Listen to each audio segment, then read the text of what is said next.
Hello everyone. तो आज हम देखेंगे कि जोहो बुक्स के अंदर कस्टमर मास्टर्स और वेंडर मास्टर्स कैसे अपडेट किए जाते हैं और उसमें क्या क्या ऑटोमेशंस अवेलेबल हैं। सो प्रथमेश, एक बेसिक आप हम चाहते हैं कि आप हमारे सब्सक्राइबर्स को एक बेसिक बताइए कि हम कस्टमर्स और वेंडर मास्टर को कैसे हम अपडेट कर सकते हैं जोहो के अंदर। जोहो बुक्स में अगर आप कस्टमर या वेंडर क्रिएट करना चाहते हो तो आपको जाना है सेल्स मॉड्यूल में और जाना है कस्टमर के अंदर कस्टमर के लिए, और वेंडर के लिए परचेज मॉड्यूल में जाके वेंडर क्रिएट करना है। तो जोहो बुक्स और जीएसटी काफ़ी डीप इंटीग्रेटेड है।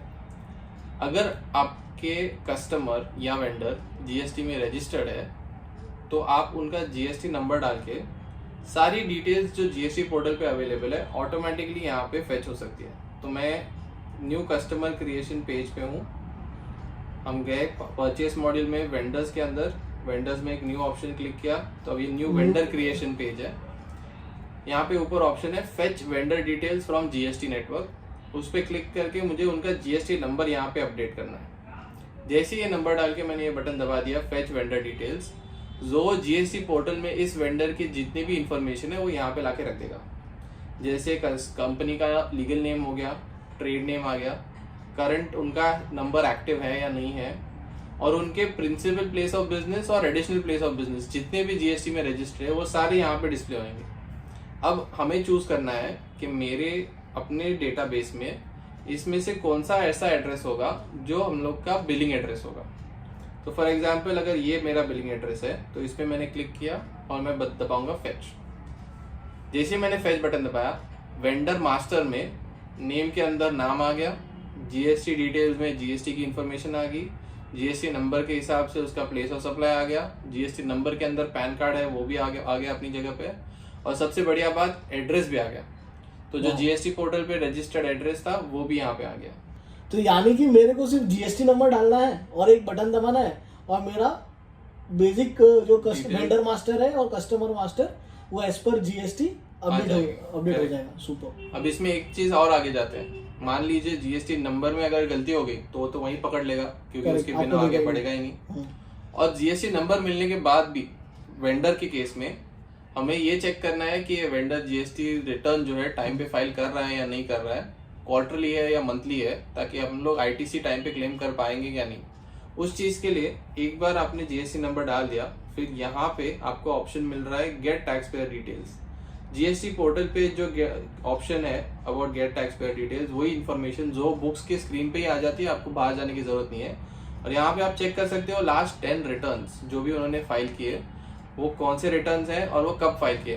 तो आप ट्रैक कर पाओगे कि वो जीएसटीआर 1 फाइल कर रहे हैं तो टाइम पे फाइल कर रहे हैं या नहीं कर रहे हैं। अगर क्वार्टरली है तो आईएफएफ फाइल कर रहे हैं या नहीं कर रहे हैं। आपको जोहो के बाहर जाने की जरूरत नहीं है। तो बेसिकली वेंडर जीएसटी में कंप्लायंट है कि नहीं ये मेरे को जोहो के अंदर ही सारी चीजें पता चल जाएगी जब भी मैं वेंडर का जो मास्टर है वो मैं क्रिएट कर पाऊँ। प्रथमेश, अभी इनकम टैक्स में एमएसएमई की जो कंप्लायंस है और इनफैक्ट इवन कंपनीज एक्ट में एमएसएमई का जो ट्रैकिंग है वो बहुत इंपॉर्टेंट हो गया है। तो क्या मैं वो ट्रैक कर सकता हूँ थ्रू मास्टर्स? एमएसएमई आपका वेंडर रजिस्टर है या नहीं है वो जैसे आपको पता चल जाता है तो आप यहाँ पे वेंडर मास्टर में अपडेट कर सकते हो कि मेरा वेंडर एमएसएमई में रजिस्टर्ड है या नहीं। अगर है तो ये टिक करना है। जैसे ही टिक करोगे जोहो पूछेगा कि वो किस प्रकार रजिस्टर्ड है, माइक्रो, स्मॉल, मीडियम, और उनका जीएसटी जो एमएसएमई नंबर है वो यहाँ पे आपको अपडेट करना है। जोहो क्या कर रहा है, एमएसएमई नंबर का वैलिडेशन नहीं कर रहा है, यानी एमएसएमई उद्यम पोर्टल पे जाके चेक नहीं कर रहा है नंबर सही है कि नहीं, बट जो नंबर का फॉर्मेट है वो जोहो चेक करता है। ओके, जीएसटी में वो एक्चुअली जीएसटी पोर्टल पे जाके चेक कर रहा है कि ये सही व्यक्ति का डेटा है कि नहीं और पुल कर रहा है।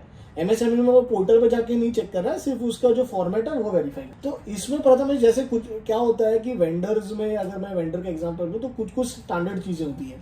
जैसे मेरा उसके साथ पेमेंट टर्म्स है वो स्टैंडर्ड है, मेरे को जो टीडीएस करना है उसके ट्रांजेक्शन्स पे वो स्टैंडर्ड है, और फिर वो मेरे मतलब वो जो वेंडर है वहाँ पे मैं किसके साथ बात कर रहा हूँ, मेरे कॉन्टैक्ट डिटेल्स क्या है, मेरे को उनको समझो ईमेल भेजना है स्टेटमेंट का।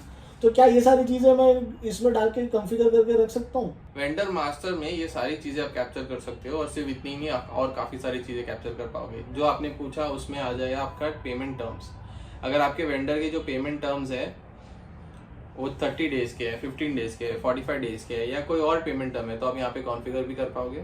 ओके। दूसरा आ गया टीडीएस।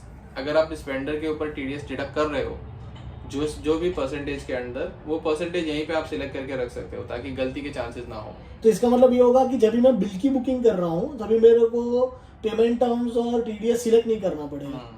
करेक्ट है, मास्टर से पहली बार में ऑटो पॉपुलेट होके आ जाएंगे। और समझो मेरे को वेंडर्स के डॉक्यूमेंट्स जैसे उसका जीएसटी सर्टिफिकेट हो गया या पैन कार्ड हो गया, या समझो मेरे साथ उसका जो कॉन्ट्रैक्ट है वो अगर मेरे को डॉक्यूमेंट कहीं पे सेव करके रखना हो तो मैं क्या यहाँ पे कर सकता हूँ? हाँ बिल्कुल, यहाँ नीचे जो आपको ऑप्शन दिख रहा है अटैच डॉक्यूमेंट्स, तो वेंडर के रिलेटेड कॉन्ट्रैक्ट्स या उनके जीएसटी सर्टिफिकेशन, कोई भी सर्टिफिकेट हुई, या लोअर डिडक्शन टीडीएस का सर्टिफिकेट जो देते हैं वो आपको ऐड करना है। तो कोई भी अटैचमेंट हो आप वेंडर के मास्टर में ऐड कर सकते हो। और मैं जो भी वेंडर कह रहा हूँ वो सेम चीज कस्टमर में भी अप्लाई होती है उस हिसाब से, यानी टीडीएस एप्लीकेबल नहीं है तो वो नहीं है, बट अटैचमेंट्स है तो वो आप कस्टमर में भी कर पाओगे। और वहाँ पे कस्टमर में पेमेंट टर्म्स वगैरह भी सेम ही कॉन्फ़िगर कर सकता हूँ। और अटैचमेंट्स में एक बोलूंगा मैं कि अटैचमेंट्स का जो फॉर्मेट है वो आप पीडीएफ फाइल अटैच कर सकते हो, एक्सेल की कोई वर्किंग अटैच कर सकते हो, वर्ड डॉक्यूमेंट डाल सकते हो, इसके अलावा आप इमेज फाइल भी अपलोड कर सकते हो। आप जिप फाइल बट अपलोड नहीं कर सकते, यानी अगर आपकी 10 फाइल्स की लिमिट है तो आप 4 फाइल जिप करके डालो, ये पॉसिबल नहीं है। और जब भी अभी एक और चीज़ मेरे को पूछनी है, जैसे समझो मेरा जो बिजनेस है या मेरे जो बुक्स ऑफ अकाउंट्स है, मैंने उसमें मल्टीपल डिविजन्स बना के रखे हैं। मेरा एक डिवीजन लेटर से जोहो सर्विसेज का है और एक डिवीजन ऑडिट सर्विसेज का है, और मेरा एक पर्टिकुलर वेंडर है वो जो सिर्फ जोहो सर्विस में मेरे को सर्विसेज दे रहा है। तो अब मेरे को अगर फिर वेंडर वाइज इंफॉर्मेशन निकालनी है कि मेरे कितने वेंडर जोहो सर्विस के रिलेटेड है, कितने वेंडर्स ऑडिट के रिलेटेड है, तो क्या मैं वो इन्फॉर्मेशन यहाँ पे कुछ इस तरीके से कॉन्फ़िगर कर सकता हूँ? कर सकते हैं। तो जैसे मैंने पहले बोला, सिर्फ इतना ही नहीं और काफी इन्फॉर्मेशन कर पाओगे। तो custom field is a very powerful tool जो जोहो बुक्स में है।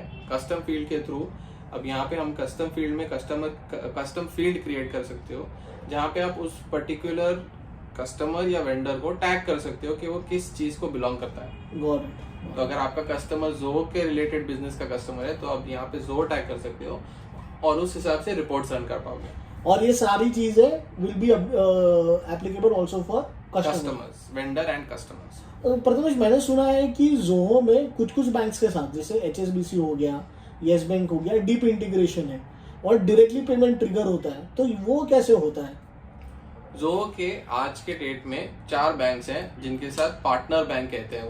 वो है SBI, HSBC, yes bank, standard chartered bank. इनके अलावा अगर आप ऑलरेडी ICICI बैंक के इंटीग्रेशन कर रखे हो तो ICICI बैंक भी है। अगर आप इस बैंक के साथ बैंकिंग कर रहे हो तो you can connect your bank to Zoho Books. और वेंडर का जो बिल है उसे पेमेंट आप जोहो बुक्स के स्क्रीन से ही कर सकते हो। तो लेकिन उसके लिए मेरे को बैंक डिटेल्स अपडेट करनी पड़ेगी।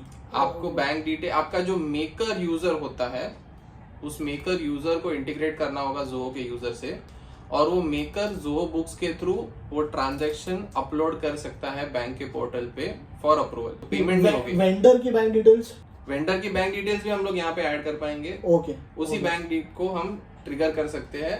तो मेरे को बैंक में जाके ऐड बेनिफिशियरी वगैरह कुछ नहीं करना है, सीधा यहाँ से हो जाएगा, यहाँ से जगह में ट्रिगर करता हूँ। सो दोस्तों, ये था वेंडर मास्टर और कस्टमर मास्टर के बारे में जो भी प्रथमेश ने बताया। इनफैक्ट जोहो बुक्स में एक वेंडर पोर्टल और कस्टमर पोर्टल का भी कॉन्सेप्ट है, जिसमें एक पर्टिकुलर, समझो मेरा फर्म है SK राठी एंड कंपनी और प्रथमेश मेरा वेंडर है, तो मैं उसको वेंडर पोर्टल का एक्सेस दे सकता हूँ, जहाँ पे प्रथमेश उसने SK राठी के साथ जो ट्रांजेक्शन्स किए हैं उसकी सारी डिटेल्स उसके पास वहाँ पे मिलेगी। तो ये भी एक बहुत अच्छा फीचर है जो हमारे काफ़ी क्लाइंट्स यूज करते हैं।